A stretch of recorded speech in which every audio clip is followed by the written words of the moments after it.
Slater Crusaders, America's the greatest country in the world. Glad you're here. I want to start off here with some great news. This is from Jason Pargin. Something to be grateful for on this drowsy, groggy Tuesday. That chipper intro I did, that was very inauthentic.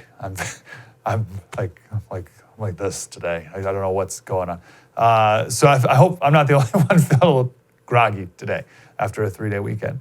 But this is a nice note as we return back to whatever reality we're living in right now. As things, by the way, are going almost completely back to normal politically, right? Like the hack media, as hacky as they've ever been before. Just more reminders to ignore it as much as you possibly can. Ignore cable news. It is like, it's radiation. It is bad for your health. It is bad for your soul. Keep your distance from it. Like the plague, I was going to say, like the plague's an expression, but we're kind of in like the COVID. But more than that, even more. That is just a terrible, horrible thing, and it just assaults you unless you actively try to stay away from cable news. Anyway, I think I've just had the sense that all of our tribal allegiances have returned, and maybe even stronger than ever, especially because we're coming up on an election soon. And that's a shame. It was nice when it lasted. That's unity. Anyway, this is Jason Pargin. He says, everyone who's more conservative than me is a hateful monster. And everyone to the left of me is an out-of-touch weirdo. It is so fortunate that I was able to land on the exact right spot on the spectrum. Don't ask me how I was able to accomplish this. I think it's because everyone less educated than me is a brutish meathead. And everyone more educated than me is an out-of-touch ivory tower elitist. I am so lucky to be right in the exact spot where the real people are. Only I have discovered the most compassionate yet reasonable way to live. That's Jason. And I have too. So it's me and this guy. We're the only two people just spot, and you too. Oh, you found the exact right place to land on the political spectrum as well. That's fantastic. There's three of us.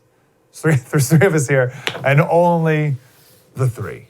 Similar, this is Ted Frank, just to bring it to COVID. Everyone more concerned about coronavirus than me is a fearful panic monger. Those less concerned about coronavirus than me are either ignoramuses or murderous monsters. Only those who completely agree with me have correctly balanced the public health and economic implications.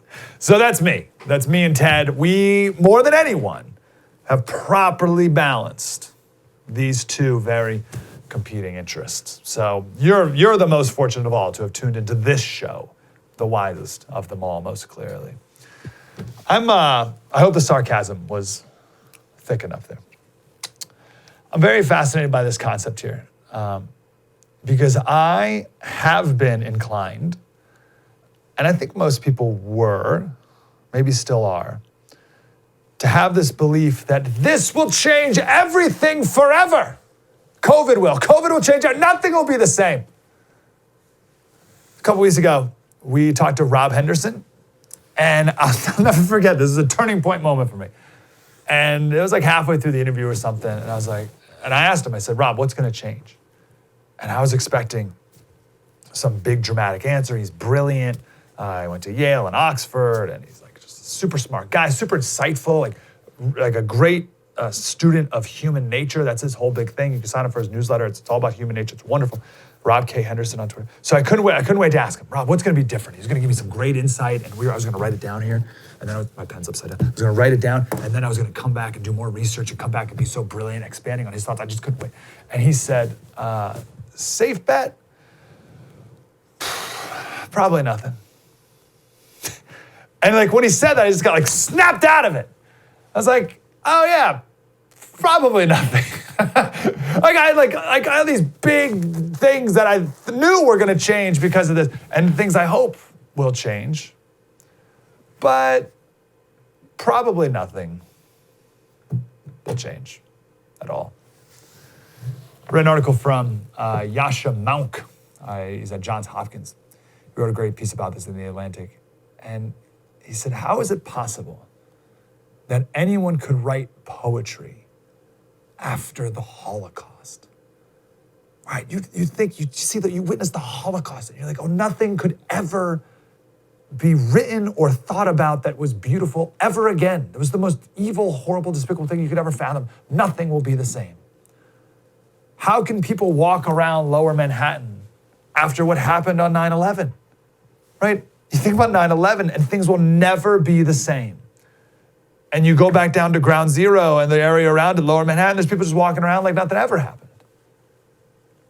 And you think today, how will we ever eat in restaurants again?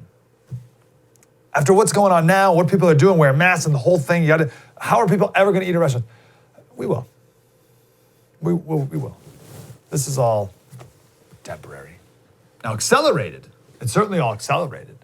Things that were going to happen over like a 10-year time period have happened in 5 months, right? I read this article about Hertz. I didn't know that Hertz was in such dire straits, but they've been in dire straits, and that's why they went bankrupt because of this, right? So they were trending this direction, and they just sped it up. Vladimir Lenin, of all people, said there are decades where nothing happens, and there's weeks where decades happen. It's a good line, isn't it? Think about it. I feel like we've been there for a while. There's decades where nothing happens. I feel like we've had a decade really where, I don't know, it feels like, has anything really changed, right? But then there's weeks where decades happen, which speeds up real fast. So anyway, point is, I had all these weeks of thinking everything was going to change. And now I'm thinking, oh, probably nothing will change. So there's a term for this. It's called chronocentrism. It was coined in 1974 by a sociologist named Jib Fowles. Cool name, right? Jib. And chronocentrism is the belief that one's own time period is paramount and that other periods pale in comparison. Right? It's like, this moment here is the most important ever. I guess you get a little sense of that whenever you hear someone say this is the most important election of our lifetime. It's kind of a similar concept. And the reason why is because we're all a bunch of narcissists. We're just a bunch of flaming narcissists nonstop all the time. So everyone who says that this is unprecedented is either intentionally or ignorantly ignoring every pandemic in all of human history. Right? Like maybe it's unprecedented in our lifetimes, maybe, but we did it. Did we do the segment on the 1957 flu? I don't know if we did. No, I think we did. The guy who did the vaccines in 1957 flu, who we've never heard of, and he made like all of our vaccines. I think we did that segment. It's like maybe, but that didn't even really happen. So maybe you can say it's unprecedented in our lifetimes, but it's certainly not unprecedented. Right? A lot of chronocentrism from academics, from our intellectuals, politicians. New York Times wrote an article the other day, and they said, whatever you might be thinking about the long-term impacts of the coronavirus epidemic, you're probably not thinking big enough. Right? So, like, no. Things will go back the way they were. I mean, think about World War I, the Spanish flu. 50 million people died. 50 million. In America, we're at 100,000 right now. People are making a big deal of 100,000 because it's a round number. For some reason, we like round numbers. Everyone makes a big deal of a round number. Ooh, 100. We're at 100,000. 50 million. And I guarantee you, people then thought that things wouldn't go back to normal. Right? And they did. But they had to have been thinking, we'll never go to restaurants again. We'll never spend time with friends again. We'll never go to concerts again. This is the end of concerts. This is the end of theaters. But everything went. I mean, that was Spanish flu was 1918. What do we call the 20s? Do we call them the socially distanced 20s? Do we call them the depressed 20s? No, it's the roaring 20s, right? So they actually had a massive, I don't want to say unprecedented because it wasn't unprecedented, but a huge, massive pandemic, 50 million people dead. And not much changed. We came roaring back. And I think this is another reason why the left hates Trump throughout all this. It's Trump's optimism. And he said this. It was one of the best clips of this whole time for him was when he did this whole thing about how I'm the nation's cheerleader. He's like, what do you guys want me to do? You want me to come up here and be doom and gloom? You want to tell you about how everyone's dying and these horrible stories? But I'm not going to do that. I'm the nation's cheerleader. And that's a proper role for him to have. So that optimism, the left hates it because he, through his optimism, is putting things in a proper perspective, right? Like we'll get out of this. And the chronocentrists, progressives, are like, no, this is the most important thing ever to happen in the world. We'll never get out of it. And he's like, no, we'll beat it. What do you mean we'll beat it? We'll never beat this virus. No, like, we'll beat it. We've beaten them all. As a species, by definition, we've beaten them all. So the media, they need to freak out at all things at all times, constantly. Right? They have chronocentrism, and most of it's because you've never seen a more narcissistic group of people in your entire life. So everything is about the now, always. Everything is right now. It's the biggest deal ever in the world. Exclusive, breaking news, right? Like, and every reporter is going to be the next Bob Woodward. So every second is a news story about what's. So of course their instinct is to make this the biggest deal in the history of mankind. And Trump from the jump is like, oh no, this will go away. Go away? What do you mean it'll go? It'll never go away. It's like, no, like, of course it'll go away. And people will go back to normal. I just want to get there back as quickly as we can. Oh, he's just missing the loss of life. No, we're not. Every loss is awful. And it's going to be a hard year or two to varying extents, but we'll go back to normal. And it won't even really be a new normal. It'll be mostly normal. This writer who I just talked about from The Atlantic, he grew up in Germany, and he was in Munich. And there was a technology museum that he would go to as a kid. And there was a wall, and on the wall there was a graph of human population over time. And it just shot up, right? So it kind of slowly goes up, and then just shot up in the last 100 years or so. And he said only twice did that upward trajectory of the graph go down, only twice. One was in the 14th century, the plague, and then in the beginning of the 20th century, the Spanish flu. So up, and then a little blip here, and then up, and then a little blip, and then up. So 2 blips, plague, Spanish flu. And what's amazing on that graph is what it didn't show. World War II, the Holocaust, any other disaster, disease, or war that we've learned about in school didn't stop that trajectory. Here's his conclusion. He said, let's avoid the temptation of chronocentrism. Sooner or later, this bout of pestilence will come to an end. Humanity will survive this pandemic. And in its aftermath, as after so many other disasters, we will learn to thrive anew. And although the world we then inhabit will be different, it won't be unrecognizable. I think that's probably right. True story. Mike Slater, spread the word.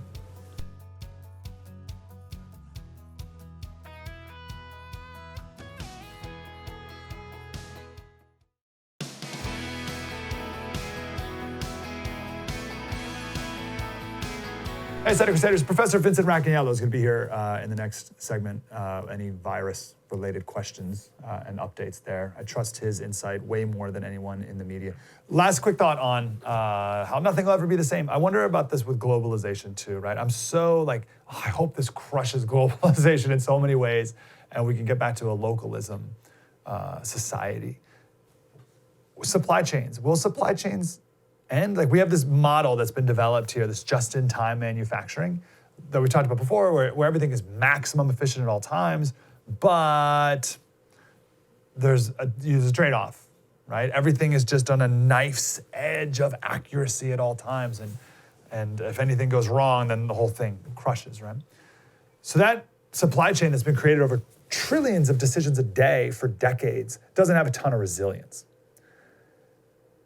Or does it? Right? I remember doing a lot of segments on our food isn't and maybe in the moment it seemed like things were in turmoil and would never recover, but I don't know, I get ads on the internet all the time for surgical masks. Every day I'm getting Google ads for surgical masks, packs of 50. Toilet paper's back at the grocery store. I think our meat supplies have done miraculously well, unbelievably well. So I was pretty down on the free market for a minute, but it just needed a second. Right? It needed like 2 weeks to kind of figure. So maybe the free market in a way is a victim of its own success. We expected too much out of it. Right? We need to make more of everything that we need now. And it just needed a couple weeks. So we see some problems with globalization, but are those going to stop? I don't know. I'm not so confident anymore. Hopefully we can get out of China, but not only because of potential disruptions, but because they're our enemy. You shouldn't be trading with our enemy. You shouldn't become dependent on your enemy. But if they weren't a bad player, like let's say the virus came from Indonesia, for instance, would this virus be enough for us to move our supply chains out of Indonesia? All right, or let's say the Chinese weren't communists and they weren't our enemy. Would this virus be enough for us to be like, oh, we got to get out of China? Probably not. Everything would probably still stay the same as it is. And most global supply chains, I think, probably will. If any companies do, so example, we talked a while ago about the mask company in Texas, and after the H1N1 flu, they invested a ton of money to make new machines to make new N95 masks. Like, we need to make more, we need to make them in America. In case this ever happens again, we got to be prepared. And they did that. They spent a ton of money. And then China just came in and lowered the price, and we didn't care anymore where the masks were made, and they almost went out of business, this company. So I wonder how much of our globalist mindset will change, or if that's just wishful thinking. And in a couple weeks, people will go to the hardware store and buy the cheaper hammer as opposed to the one made in America. Probably they'll buy the cheaper one. So will things change? I don't know. About our lives too. How much of our lives will change?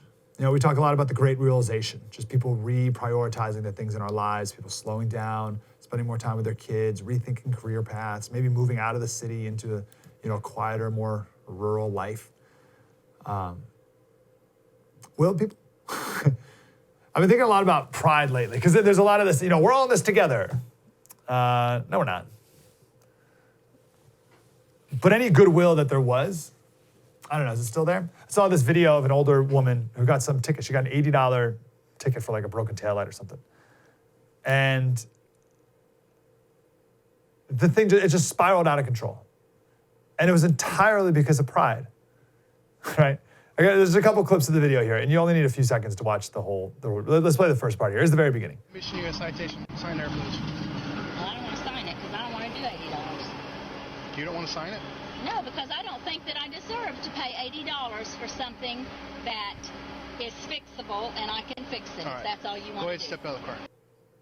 Okay, there you have it. Just step out of the car. So now it's game on, right? As soon as it step out of the car, that's it. Like, it's impossible to go back. Neither side's going to give it now, and you just know exactly what's going to happen. And here's next. I'm placing you under arrest. Step You out. are full of shit because you're not placing me under no damn arrest. Step out. No, I'm not. No, I 305, am not. 303.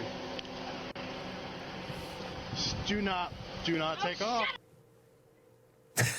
She drives up. So yada, yada, yada. Here's how it ends. Now. Leave me alone. I mean it. Leave me alone. Put your hands behind your back. All right. So that whole thing was just pride. That's all that was. That was just pride from the very beginning. The Iliad, maybe the greatest work of art in human history. The entire story, I'll just give you the very, very short of it. You have Agamemnon and Achilles. They win this battle, and they each get to keep the hottest girl as captive. And the gods, they make Agamemnon give his captive back. So Agamemnon takes Achilles' girl, and then Achilles gets all in a tizzy, and all heck breaks loose. That's the Iliad. He wasn't in love with this woman. He just didn't want the king taking her from her, and he got all freaked out about it. And that's the premise of the greatest work of art in history. It's just pride. With COVID, check out these are people intentionally coughing on other people. Watch these videos. Yes, please. What was that? We're sheep? Thank you for coughing. Bye.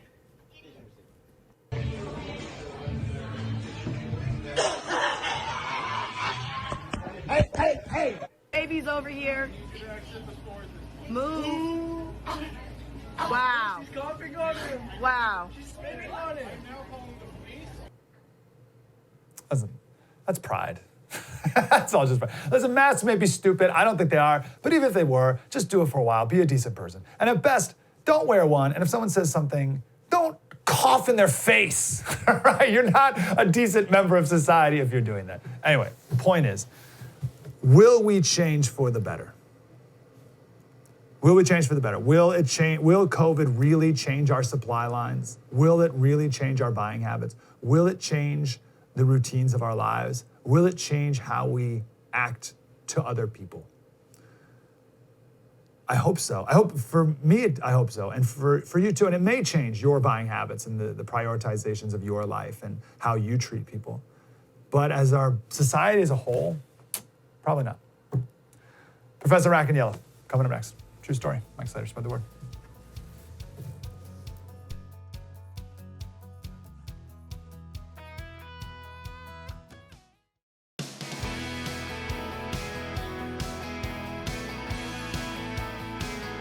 Hey, Slater Crusaders, we're now time finally for the segment I look forward to the most all weekend long and had to wait another day because of the 3-day weekend, but I'm super grateful for our professor, like you work here, professor. I say our professor of virology at Columbia University and the host of the podcast This Week in Virology. And you can watch his intro to virology course, not intro to biology. Professor, what's the course called, your virology course? It's called virology, plain old virology. There you go. At Columbia University, you can watch that on YouTube. Professor, thanks for being here, sir. Hey, I can be your professor. That's fine with me. Beautiful. I take it. My personal professor, my tutor. I needed plenty of those in college. So I just want to throw it to you. I have a ton of dumb questions, but let me throw it to you first. What's been on your mind? What are you watching? What are you looking at? Well, a couple of things. First, the U.S. is approaching 100,000 deaths, which is a lot. It's a lot of people who have died and moved on. And I think we should remember that each of those people meant someone to someone. It's not just a number, not just a statistic. So it's a lot to happen in just a couple of months, right? Who knew this was going to happen? And the other thing I'm thinking about is going back. Right now, people are slowly starting to go back to work and go outside and so forth, and how to stay safe because in the U.S., we're still reporting about 20,000 cases a day. It's a lot of infections. I mean, the curve is going down, but the virus is still out there. I just want people to remember it's not going anywhere. Even throughout the summer, there will still be virus somewhere, and your job is to avoid it, even though you can't see it. And so, face masks. I have mine here today, which I wear when I come in here, and wear face masks, avoid people, stay away. I saw a great photo of a park somewhere where they drew circles for people to sit, 12 feet apart or so. I think that's great. So I'm thinking, be careful, wear your face mask, stay away from people, wash your hands, don't touch your face. The other thing I was thinking about is people start to travel. I see the planes going over me frequently. What can you do to keep yourself safe? And I think you have to wear a face mask on the plane. You have to wash your hands a lot, bring your sanitizer. And if you can't, sit by the window, because if you think about it, you get most contact with people if you're sitting by the window, right? Nobody has to step over you. You just sit there. And when you sit there, all the hard surfaces you could wipe down with your wipes if you want. And I think that's been shown to be the safest place to sit on a plane. So sit on the window side. Actually, sitting on the wing would be best. But yeah, sitting on sit on the window side, right? Window. Okay, good to know. Most of us don't like to sit. I don't like to sit by the window. But the aisle is not a good one because people are going to be walking up and down, right? So yeah, that makes sense. Sit by the window. Sense. Okay. What are you looking for as things open up again? And I'm sure you've seen the videos of people partying at pools and whatever, and as if none of this has ever happened. But what are you looking for? Because the media is always like, red state reopens, cases rise. But is there another metric that you're looking at as opposed to just cases rising? Well, the problem is we're not testing a lot as it is. We're doing maybe at the most 300,000 cases a day in the whole U.S. And just the hospitals alone account for 100,000. So I would like to see more testing so I can know where the virus is. Right now, we're mostly testing either sick people or people that are going into hospitals. Hospitals now are generally testing you no matter what you're going in for, just so they can know, because if you're infected, they'll quarantine you or keep you separate and so forth. So I would like to know how many people are actually infected, which will give me an idea of how much virus is out there, right? So if you're in a small town and you have one case a week, but that's not telling us how many infections there are. I want to know what that number is. I would like to know where those people are because, if we could isolate them for a couple of weeks, we could really burn this out. So testing is the key. That's what I want to see more and more of. And some people are saying, no, we don't need to test, but it's not true. We need to test more and more so that we know where the virus is, and that way we could really put it out. I'm not kidding. That's the way to put this out. So I'm totally with you on that. Is that a fantasy land though? Because with the number of tests we would need is so high that it's not even a possibility? Or do you think it is a possibility? We'd need about 1 million tests a day, I would say, and we're apparently only going to do 300,000, and it's up to every state to coordinate those tests. So the answer to your question is, it's not going to happen as long as we leave the states in charge. But if we had the federal government in charge, it could happen because they could coordinate, for example, procuring the tests. Whereas the states, what they're going to do is start competing with each other, and then the prices are going to go up. It's going to be crazy. So it's not impossible to do that number of tests, but it requires more coordination than is happening right now. Interesting. A similar thing that that has to do with, is it possible? I just want to get an update on vaccines. Last I read, there's 70 different vaccines in development, 8 of them in human trial. Is that kind of what you've been hearing too? That sounds like a lot. Yeah, go ahead. Sorry, please. I was going to say, what's the hardest part about making these vaccines and where we are right now in this process? So where we are, I'm aware of 3 that have gone substantially into people. There are 2. There's one here in the U.S., which is now in a phase 2, which means it's gone through a safety trial. And now we're putting it in people to see if it actually works. And we're going to know that over the next few months. There's one in China also that has been shown to be safe in people, and that's also in phase 2. And then there's one in the UK that's in a combined phase 1-2, which means a combined safety is phase 1. Phase 2 is to see if it works. So it's good. The more we have, the better. The more are tested, because not all of them are going to work. And as we go through the next few weeks, you're going to see more and more going into phase 1. Now, the hard part is getting to a phase 1 is tough, which means a safety trial, because you have to already have made your vaccine and put it into animals in the lab to make sure it's safe. You give them very high doses, and you see at what dose the animals have really serious symptoms. And then you back off and you extrapolate to humans. You know, if you do a mouse, for example, you can do milligrams per kilogram of the mouse. Then you have to scale it up to humans. So that's the hardest part, getting from what we call preclinical, that's the stuff you do in the lab with the vaccine beforehand, to phase 1 clinical is hard. And these 2 or 3 vaccines that are already at that stage, they were able to do that because there were other vaccines like them already tested in people. And the regulatory authority said, okay, we can move this forward quickly. So the thing is that these are weird times, right? We have to do things a little bit differently. Normally, we would take a long time and make sure completely safe and effective and so forth. But in this case, we need to get a vaccine as quickly as possible. And so we push things a little bit more. And that's okay as long as we're sure we're being safe. Yeah. I want to talk about the 14-day quarantine. So we've been doing this for 3 months now, and there's still so much we don't know. But I do think it's worth going back and re-questioning some things that we thought we knew that maybe aren't true anymore, whatever. So actually, let's start with asymptomatic spread. What do we know today about asymptomatic spread? What we know today is that there is asymptomatic spread, and there's also what we call presymptomatic spread. That is, people don't have symptoms yet, but eventually they develop them, and they can be mild or they can be serious. The extent of it, like what fraction of spread is asymptomatic or presymptomatic, we don't know, because we're not testing enough. At least in the U.S., we're not testing enough. In Germany, they do a lot of testing, and I have a contact there, a virologist, who thinks asymptomatic spread is minimal, right?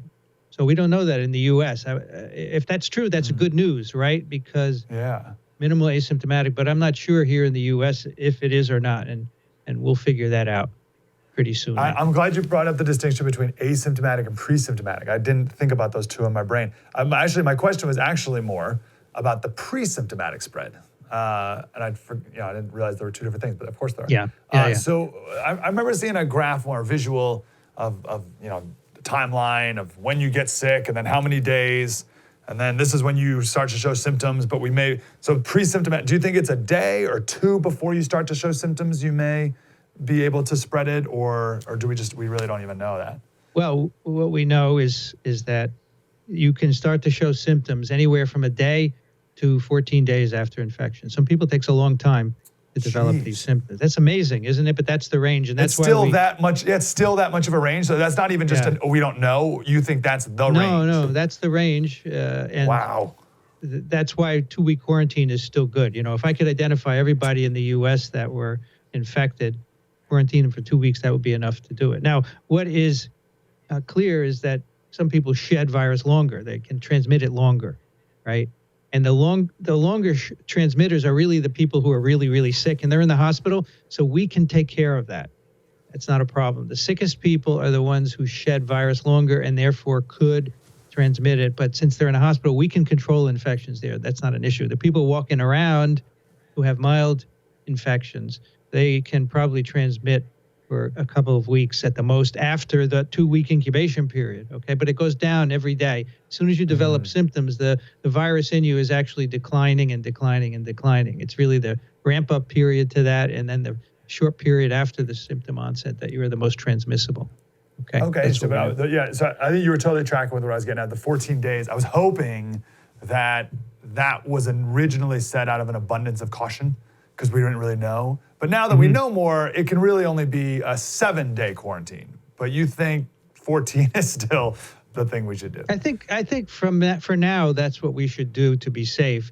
If more data come out, and it's coming out, on a daily basis, we'll find out. In fact, we can talk about it as soon as I learn. I'll tell you about it here, and we can say, we can reduce the quarantine. But this is based on a lot of cases in China initially, and so I have a feeling it's not going to change.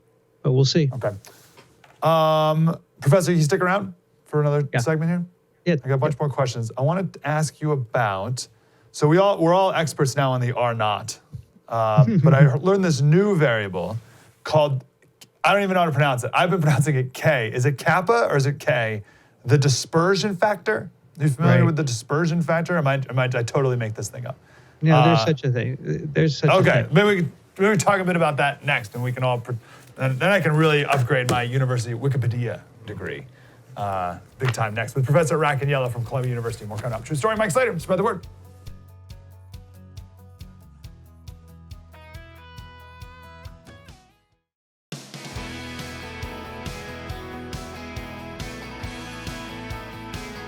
Hey, Slater Crusaders, more with our professor of virology at Columbia University. The podcast is This Week in Virology, so please download and listen to that. Professor, before we get to the coefficient that I just talked about, Right. the dispersion factor, I read a headline the other day, and I said, I'm not going to read the article, and I'm not going to be swayed by the headline until I talk to the professor, because this person doesn't know what they're talking about, the professor does. And it was something about maybe the virus doesn't spread as much on surfaces as we originally thought. That was kind of the gist, but I didn't even want to read it. What do we know today about spreading in the air versus spreading off of surfaces? That's a great question. And I have a colleague, as I said earlier, from Germany who's a virologist, and he says he thinks that only about 10% of the spread is on surfaces. Now, I haven't seen his data for that. He said that's a back of the envelope calculation. But what it means to me is that probably surface is not as significant as we think. It's mostly, droplets through the air. But you were good not to read that because you wouldn't have gotten any data because there aren't any out there yet. It's just his calculation. But we'll see in the next weeks where that comes from and whether it's true or not. Okay, if that's true or if that's kind of the sense, what do we do with that as a walking around person? Well, I think that you should still not touch your face frequently, especially if you're out and about, right? Doorknobs and so forth, subway poles.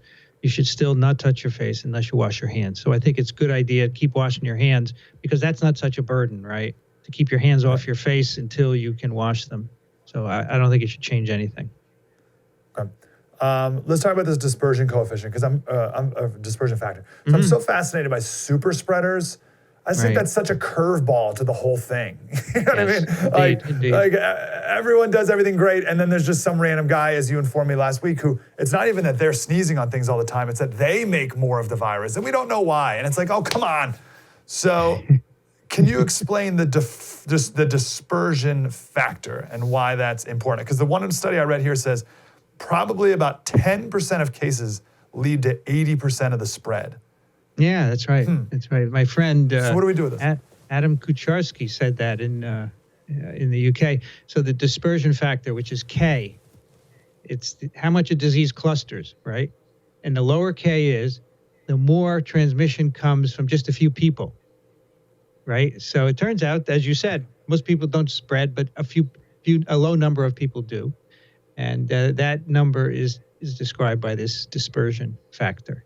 And, SARS, in the original SARS, the dispersion factor was about 0.16. So that means, less than 1. There are a lot of super spreaders for that particular disease. And for this one, about 10% of cases lead to 80% of the spread, which is even more reason to identify infected people, right? Because then if you could identify just 10% of the infected people, you'd get 80% of the transmission. So that's a good thing to keep in your head. And another reason to justify testing, more extensive testing. Oh, interesting. Okay, so if we were able to quarantine even a small number of people, it would make a big difference. Yeah, if you can identify those. Is that right? Yeah, but the problem is to identify that 10% who are going to transmit, right? So you got a lot of people who are infected still, but only 10% of those are going to transmit. How do you identify them? That's tough to do that. But anyway, you're going to get those 10% if you can do more and more testing and identification and quarantine for sure. Okay, this kind of ties into something else. So, serology. So looking at the antibody tests. Right. It looks like in certain areas, I saw some chart, and like in New York City, they're thinking like maybe 20% of people have had it. Is that kind of, but then in Boise, it's 1.6, right? And everywhere in between. So let's say it's like on average 10%. Let's say like 10% of the country has had it, maybe even 5, but let's say 10. So if we've had 100,000 deaths and 10 people have had it, and we need to have about 70% of the people to have it before there can be a real herd immunity. Does that mean we're going to have 700,000 deaths? Does it go linearly like that? Because we're only in the very, very beginnings of it still and have already 100,000 deaths. Well, you have a lot of deaths when you have so many infections that the hospitals can't handle it. And now we're in a position where the hospitals have learned how to take care of this disease, and they're getting better at keeping people alive, right? But if you let the virus spread unchecked, you'd have a lot of deaths for sure to get everybody infected. That's why we want to have a vaccine sooner than later, right? So that we can immunize people and not have to go through the natural herd immunity, which would be to let the virus spread. But remember that Boise, there's fewer person-to-person contact. So it's not likely that there's ever going to be a huge number of infections there. And there, quarantine would work great to isolate people and not allow spread of the virus. So places like New York is the issue, where you have so much person-to-person contact. And that's why we have so many cases and so many deaths. But you're right. Yes, if you let this virus spread unchecked, there's a good chance that you get way more than 100,000 people dying. And that's why we sheltered down so far. When you look at a 5 or 10% antibody, or what's the proper term for that? 5 to 10% of people have had it? Is that all you would say? Well, what's the scientific way of saying that? They're seropositive, right? Okay, Seropositivity. Okay. So you have 5 to 10% of people are seropositive. I look at that and I'm like, geez. Because I don't know about you, Professor, but a lot of people are kind of like over this, but like we've scratched the surface. Yeah, no, I understand. We are. It's a few months and we're going crazy, right? And we don't want to do this for another year. And that's why as the numbers go down, we're starting to slowly go back to life. But we are far below where we need to be. And over the summer, there are going to be pockets of outbreaks for sure. But we're not going to get anywhere near the 70% that we may need to stop transmission until we have a vaccine. Because we just don't want to let the virus spread nilly-willy, right? We want to control it. So I have a feeling during the summer, they're not going to be huge outbreaks. They're going to be small ones, pockets here and there. I heard a hairdresser recently infected 70 people somewhere in the U.S., right? Stuff like that. Wow. Because people aren't being careful. Maybe he or she was a super spreader too. But that's a good reason to isolate that kind of a person. I think it's going to be lower over the summer months because heat and humidity does impact transmission. It's not going to be zero, but it will be lower. And then hopefully in the fall, we'll know how to deal with this in a better way. I think hospitals are getting better. We have better supplies. We should increase the testing as we've just discussed. Mm-hmm. So I always have hope that, the future can be better than what it has been in the past few months. Last week we talked about the science of the humidity, and I've sent out a lot of peer-reviewed text messages over the last week telling people why humidity improves the spread or stops the spread of it. What's the heat have to do with it? Heat and or sun. What's the science behind that? Well, the viruses are fragile things. Most of them are fragile. This coronavirus is pretty fragile. So heating it will inactivate it, makes it no longer infectious. So if it's sitting out in the sun very rapidly, the heat will inactivate it. And some parts of the U.S. are very hot. And so that impinges on surface transmission and aerosol droplet transmission. And also the sun, of course, has UV light, which is inactivating the virus as well, besides the heat. The UV rays are getting in there and zapping its genetic information. So those are the two things that the sun does. Yeah. On the heat part, you say it deactivates. Does it break down like the outer layer of the virus so it exposes it and it just dies? Or does it somehow just affect the inside of the virus? Well, the whole thing falls apart, I would say. So it's now in pieces, and it can't work. It can't work in pieces. It can't infect you anymore. And it's just recycled in nature. How could it have it's almost like my wife driving in the car. It has this very precise temperature range that it can operate in. And any deviation from that, it's like, I can't do it anymore. How can that be that it only has, why would it be affected by heat? I think it'd be stronger than that is what I'm saying. Well, it doesn't have to be because it circulates very well in colder climates. And also, when viruses reproduce in you, they make billions and billions and billions of themselves. So it's a numbers game. One or two are going to make it through the heat and so forth, and they'll infect someone else. So it works. It's a good strategy, apparently, because they've been here longer than we have. That's right. I can't even ask this question properly, Professor. I hope you know where I'm getting with it. I've seen some controversy about how certain states are reporting data by combining two different pieces of data. Can you explain that to me? Because I don't quite get that. This is a big problem, yeah. All right, so we have two ways to test the SARS coronavirus too. You can do an antibody test we've talked about to see if you've encountered the virus before, right? Because your immune response is saying the virus was here.